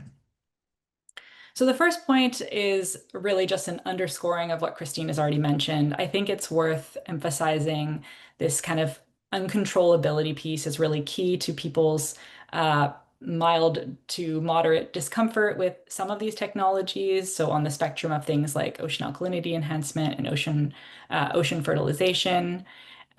We also have long known in the kind of world of folks who study governance of novel technologies that governance matters to people's perceptions, but we've also seen some really interesting research by Emily Cox and colleagues and others that governance may particularly matter for some of these approaches that are kind of, I would argue, less controllable. And so a comparison being people really caring a lot more about ownership structures for something like ocean alkalinity enhancement as opposed to direct air capture.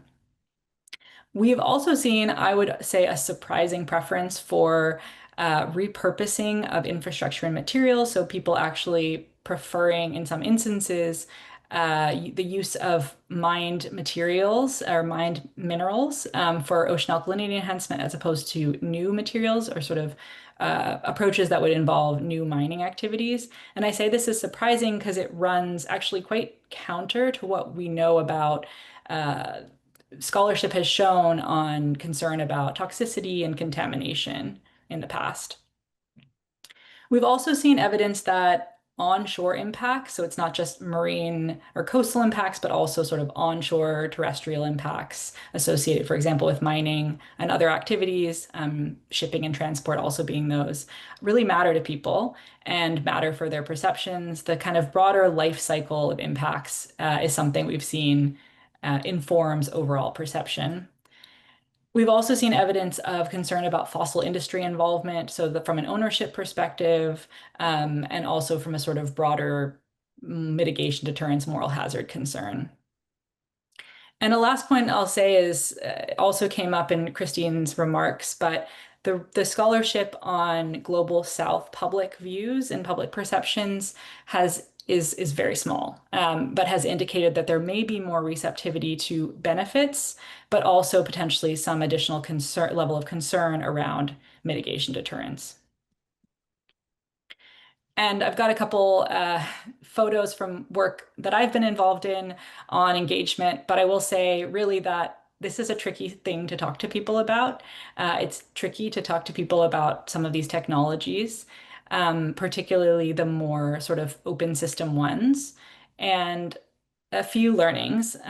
One is that discussing the social arrangements of these, so not just the kind of technical details, is really mandatory here to fully capture people's views. It's also really helpful and important to talk about the full set, or at least somewhat of a full set of kind of different social and policy scenarios. And we found in some work that Terry Satterfield and colleagues and I have in the works that can really open up quite new perspectives and new perceptions. So if you don't kind of talk to people about the different ways that things could go, that can skew your view or your understanding of their thinking.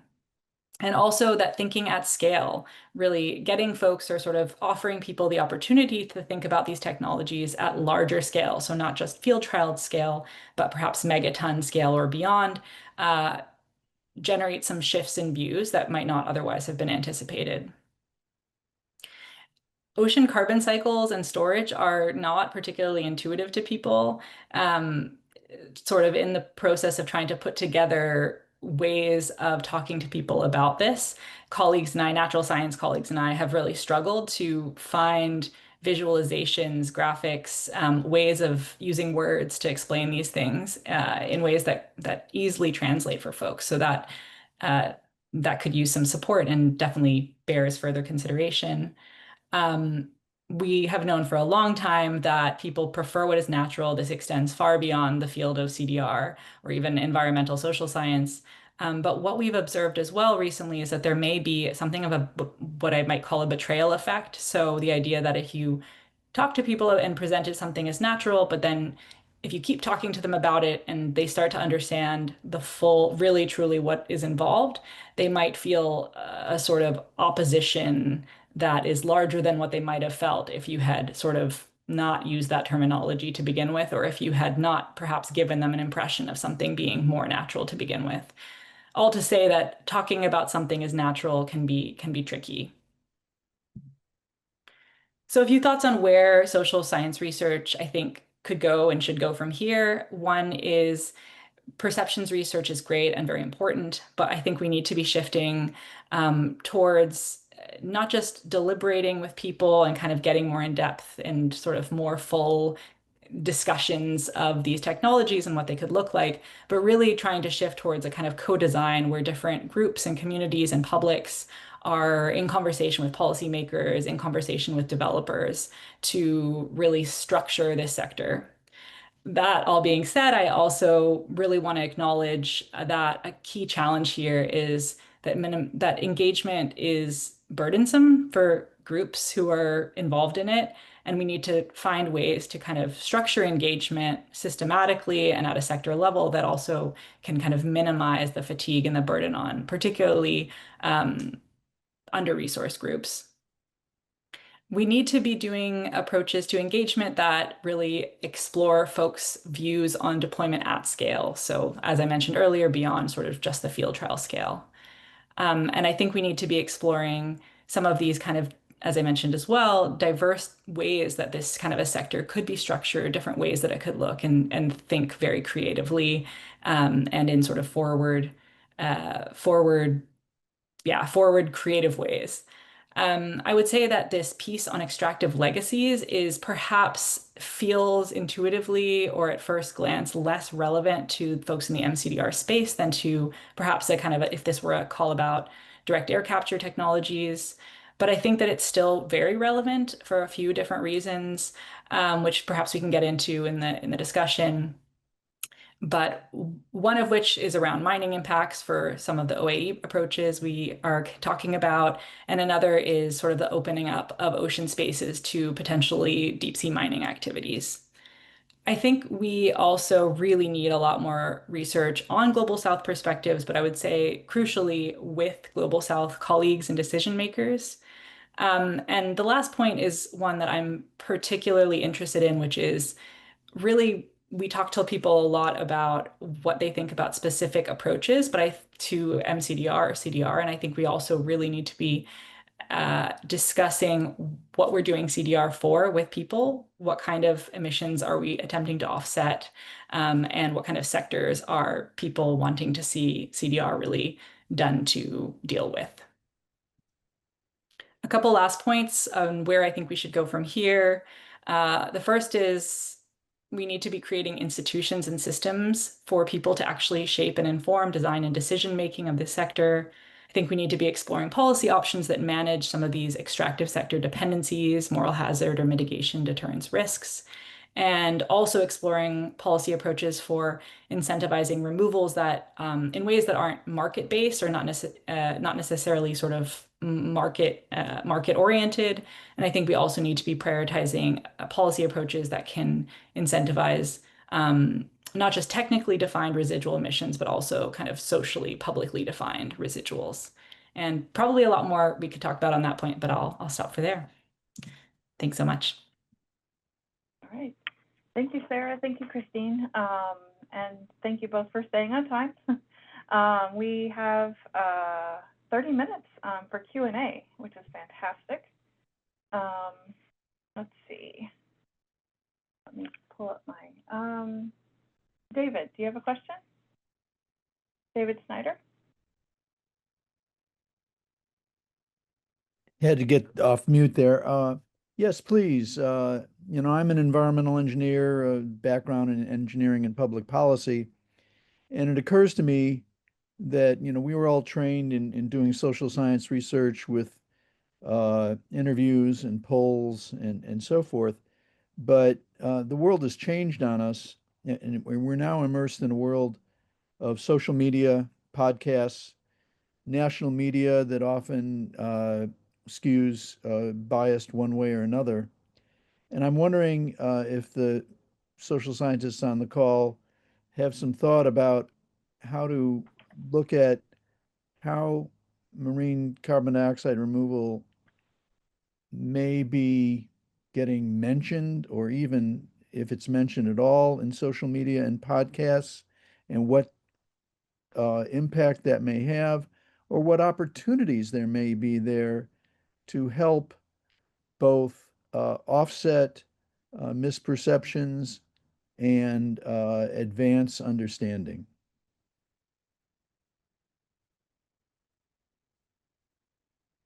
Anyone want to take that?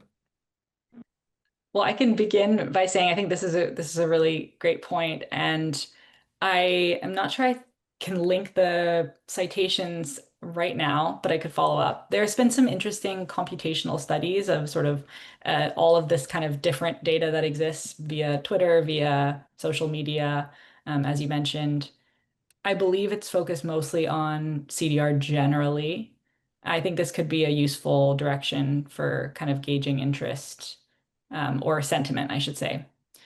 So this is definitely not my area of expertise, so I can't say much more than that. It's mine neither. And I think it's a question that's more important, well, extending to all kinds of fields. It's all climate science, it's health information, so it's not just mCDR specific. I think there are other experts out there who do a lot more on this.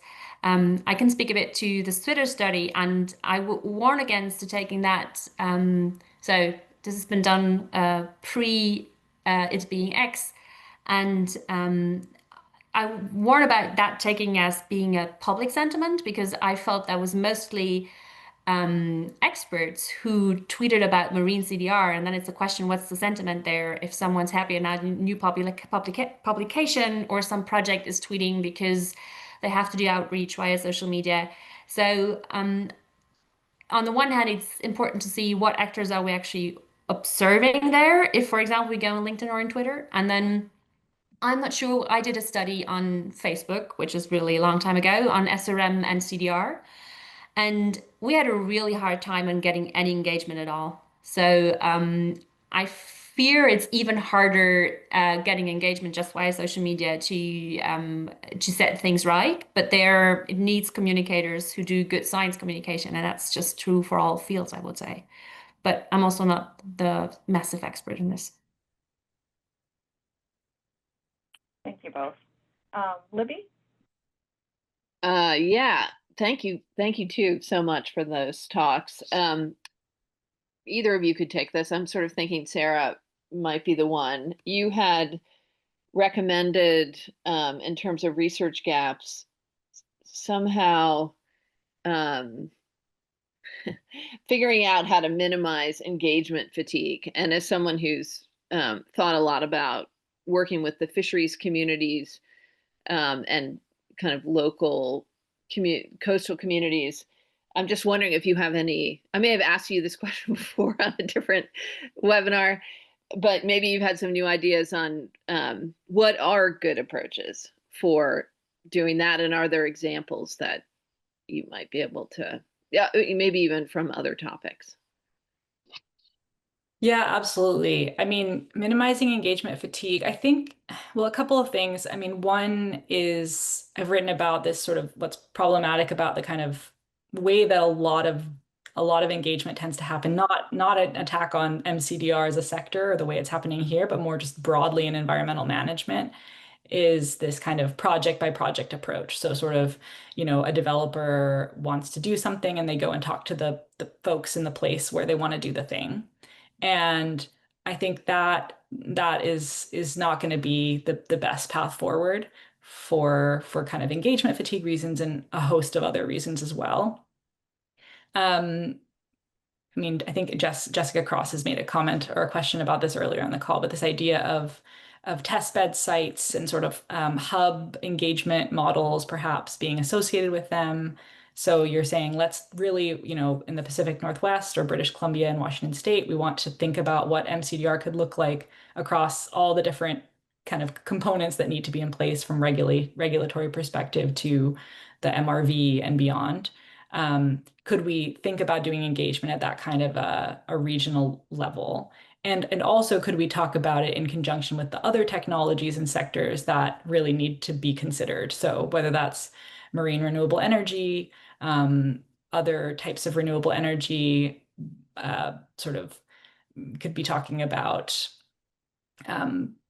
just fisheries management. We could be talking about shipping and so forth. So I think that those maybe partially answer the question, but I don't think that there's an easy answer. I don't think that solves the problem either. So I just want to acknowledge that.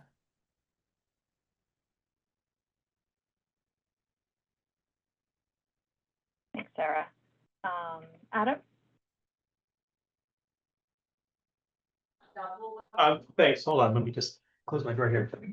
Yeah, thanks both for great talks. I'm also wondering, Sarah, you talked a little bit about how this is a difficult sort of concept and set of processes to even start explaining to people, to then get to the heart of the matter, right, about what these technologies are and what people are proposing to do.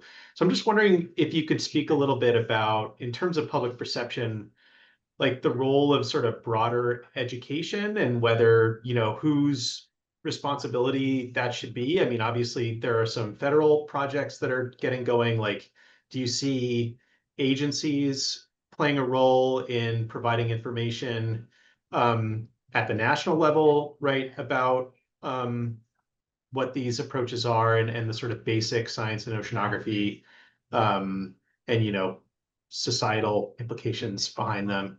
I'm wondering if you could speak like at a higher level about just the education piece and how that might fit into some of these public perception conversations. Yeah, thanks, Adam. And maybe Christine will have some thoughts on this as well.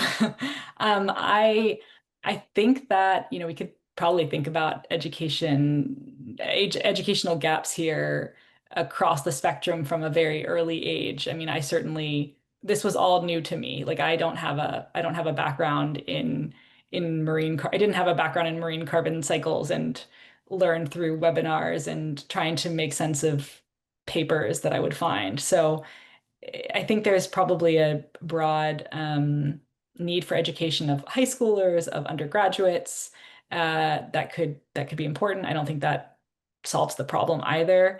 And I really like your kind of suggestion in your question around perhaps government or philanthropy potentially, or other kind of sector building entities really coming in to support the development of materials to contribute to this kind of education that, other folks can come in and other researchers and engagement practitioners can come in and make use of. I think that kind of educational work, it bears saying that it's going to take time and resources. And so making sure that that is well funded, I think will support the sector and support all the folks that then want to use those and build upon the knowledge that people already have. I also think it's worth saying that education really only gets us so far. Like, I don't think that it's critical. Communication and engagement involves education, and yet also I think Christine sort of brought this up in her remarks, that it doesn't necessarily solve the problem of it. I think that it's tempting to think we just tell people how it works and they'll get it, and then it'll all be okay. I don't think that happens in practice, unfortunately, although it is still a critical thing that has to happen. I would also say it's interesting for public agencies to do that. I've got one example that does a very good job of communicating mCDR, and this is a research cluster in Germany, which is called CDR.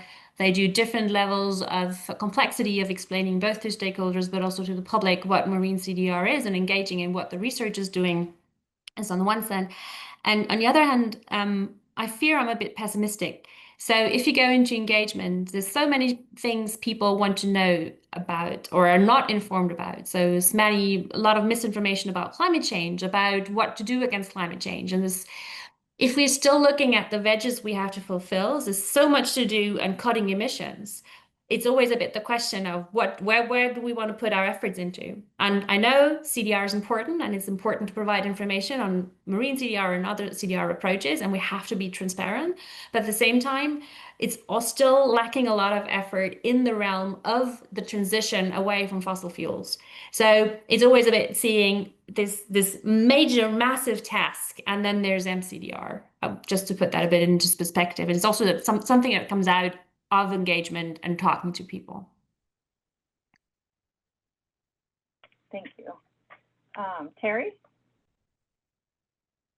Thanks again. Two terrific sessions. Really appreciate it. On education, I would say one thing is that when things become controversial, education is almost counterproductive. When the space is open in a learning and more malleable sense, it can be more effective. So it depends on context, really, too. I wondered if either of you could speak to any observations about what you could call benefit tenacity. I mean, we are very focused on risk and perceived risk in a lot of ways, but there's some evidence of also people who are almost stubborn about their perceived benefits and don't change much with regard to prompts or other questions in small groups or in survey research. So any reflections on that and what that means for the field? So I haven't seen that with other technologies.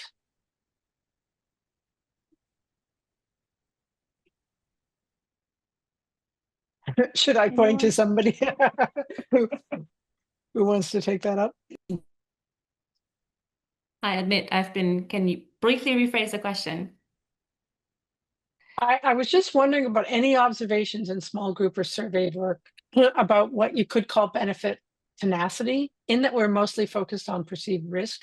There is also a group that sees quite stubbornly even the benefits of these technologies, which is sort of new in the technology studies field, or it is new to me. So any observations on that? So that someone stubbornly says that it's only benefit, I haven't observed that, but we saw narratives, counter or opposite narratives of one group or one line of arguments being nature is fragile and we should care for it, and the oceans are fragile as such.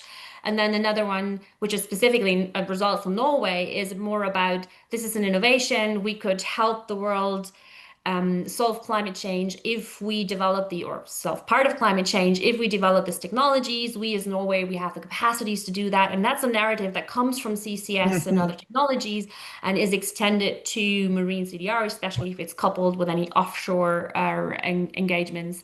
So, but I hardly find anyone who says that's super and let's just do it and I only focus on the benefits. So, and that's also a bit of a finding I think you had together with Sarah, that adding to already existing processes, so repurposing infrastructure makes it more easy to digest for people. And it seems like it's easier. It's not an additional intervention. It doesn't seem like we're doing additional harm to the environment. So that's stuff that makes it easier for people, but we're only, well, yeah, I think that's the best answer I can get.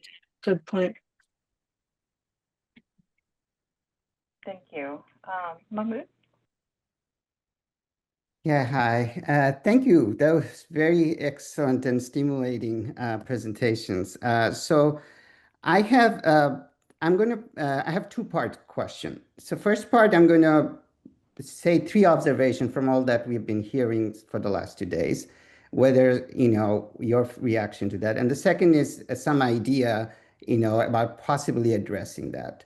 So first of all, what we're saying between 22 and 25 right now, there's been a tremendous amount of fielded trials and experiments. Our knowledge on the technology side has grown up quite substantially from where we were in 22. A lot of theoretical stuff. Now we actually have data to answer that. But on the social science side, I think there's a serious imbalance. If you look at the volume of work that has been done, do you agree that it's not enough or not adequate or not keeping up with the pace of knowledge that is being generated? Which brings me to my second point, which you both have talked about, co-production or co-design.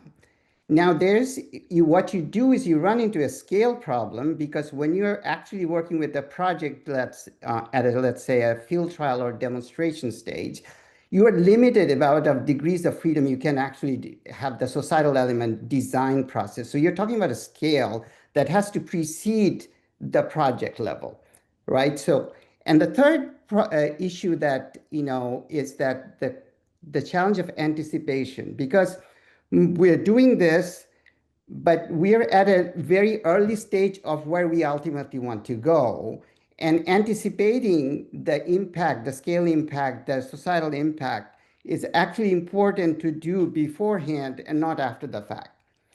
So I really like Jessica's idea of a regulatory sandbox. So what do you all think, first of all, what do you feel about those three observations, whether they're correct or not? And we actually need more like a public engagement or social science sandbox, where we can actually, try out all of these things at a different scale and not really be married to just co-designing when a project is happening. Thank you.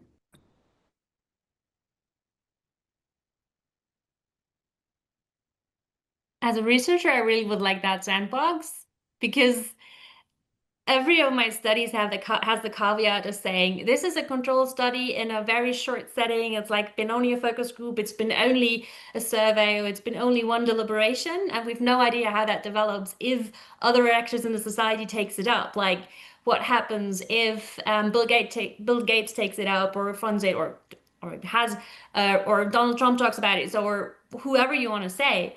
And this so much depends on who propagates it, who takes it up, or who doesn't take it up. So if there's no actor coalition to do it, we don't know how it will develop in society. And I can run 1,000 surveys and I won't know that until it happens.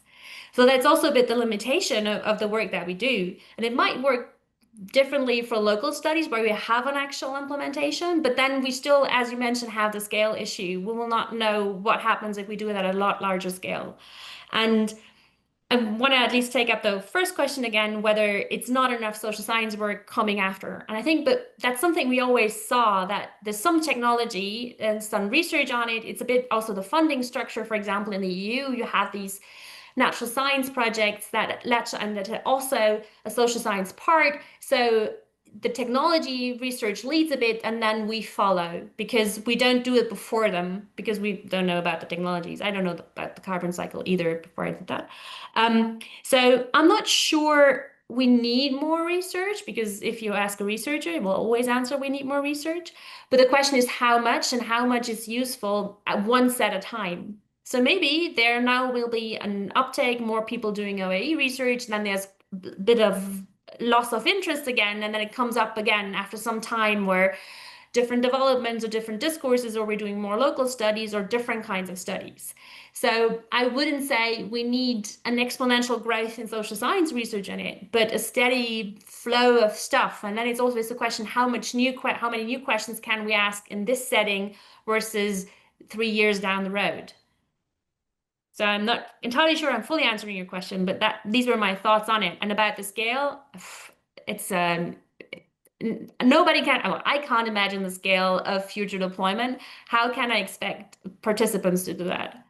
And then it's about visualizing and building scenarios of the future and scenario exercises. So Miranda is also on your committee. She is a lot better person to talk about this. And this is then a very different realm we're looking at and different kinds of studies. Yeah, I think Christine said a lot there. A couple of things I can try to add.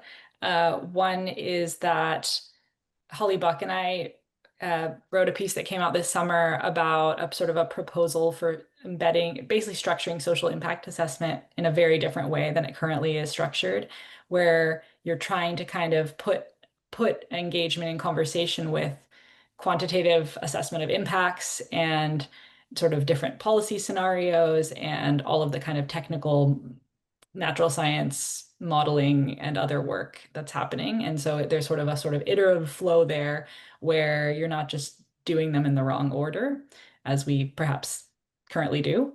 Another thing is around cumulative impacts. I'm not sure if this has come up on other days or yesterday I wasn't able to join, but the cumulative impact piece strikes me as a sort of question that seems important to think through, not just on the social side, because of course people will have perhaps a different view about one OAE trial versus a very, very large OAE project versus multiple OAE projects in a given area.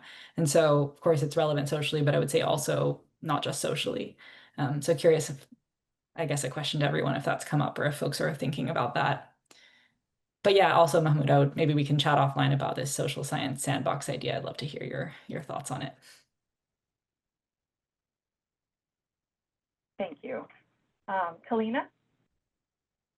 Yeah, thank you. Yeah, I was just wondering if you could speculate a bit about at what point or under what conditions, if any, that social perception could be a showstopper for marine CDR, whether it's for specific projects, or a specific method within a country or region, or what have you. Or what will be then the main aspects of the marine CDR that would become the main showstopper, whether it would be the scale of the project or the type of the marine CDR used, or perhaps a perceived lack of transparency. So yeah, and if like this kind of social permit would be perhaps a tricky part of marine CDR.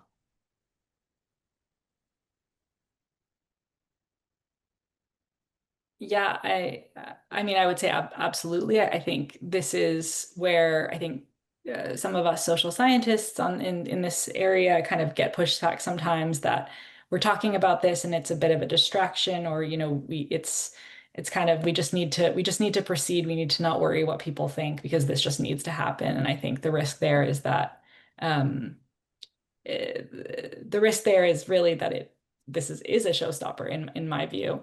And I think what also concerns me is that problematic cases in certain subsectors can influence the sector as a whole. And so everything is kind of tied together. And that's unfortunate. And I think that's why it's good to have sort of a sectoral approach of kind of best practice and moving this forward collectively, because it's sort of like a situation where the weakest link or a rogue project can kind of bring things down for, unfortunately, potentially everyone. Yeah, thank you, Sarah. Kalina and then Jessica. Yeah, hi, thank you. I really appreciate all of your wonderful work. I'm really curious, Sarah, you mentioned briefly in your presentation about the conversation of the term like nature-based solutions, and I know this has come up quite a bit, at least in circles that I have been in, and I am curious how to approach this dichotomy because it does seem like communities and the broader public have really latched on to this terminology. And I appreciate you talking about the idea of like betrayal, if you kind of like start with that. And so I'm curious like how you think the MCR sector should approach this and if there's like a need for wider communication with other sectors as well, and kind of I guess how to approach this with communities.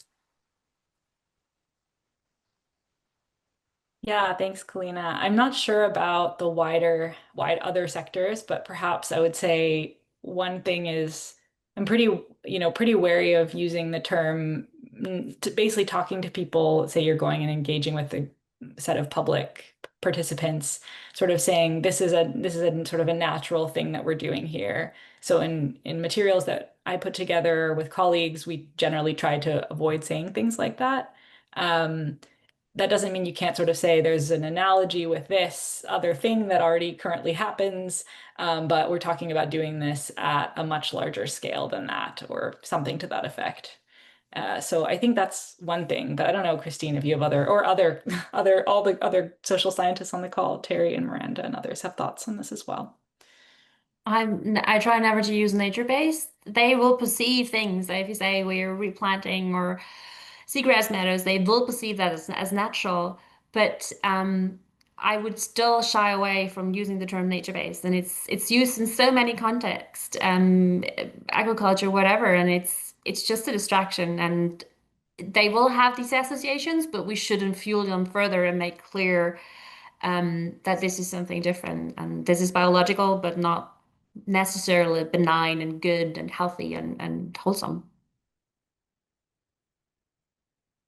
I don't have a better solution. Sorry. Thank you. Jessica. I'm impressed that we got all the way down to my question. You guys are giving concise answers. And I'm going to ask an open-ended one that I just dropped in the chat as well.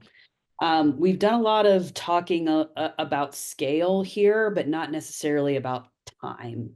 And so as we talk about all of these different pressures on our community, both in terms of policy, in terms of economics, and in terms of social acceptance, I noticed that these sectors run on timelines that conflict with each other or run counter to each other. Doing the work of really building trust in a new industry, that's relational work that takes time and consistency. And that's not how the research and the work gets done. It operates on a different time scale than that. Short-term permits run counter to that, even though they have their uses, right? Research grants run counter to that. The financial pressure that startups are on runs counter to that. Have you talked at all sort of about how to handle this challenge of discussing not just scale, but time? Test beds can help by aggregating lots of projects together. You have one coordinator, that coordinating body can sort of help talk through some of these issues or sort of like absorb some of that long-term perspective. But even test beds aren't perfect, right? Theoretically, people should graduate from using a test bed. It covers a really short period in the technology development cycle. So I'm just curious to know if you've talked about these challenges of timelines at all and sort of how people perceive those or how you communicate those effectively.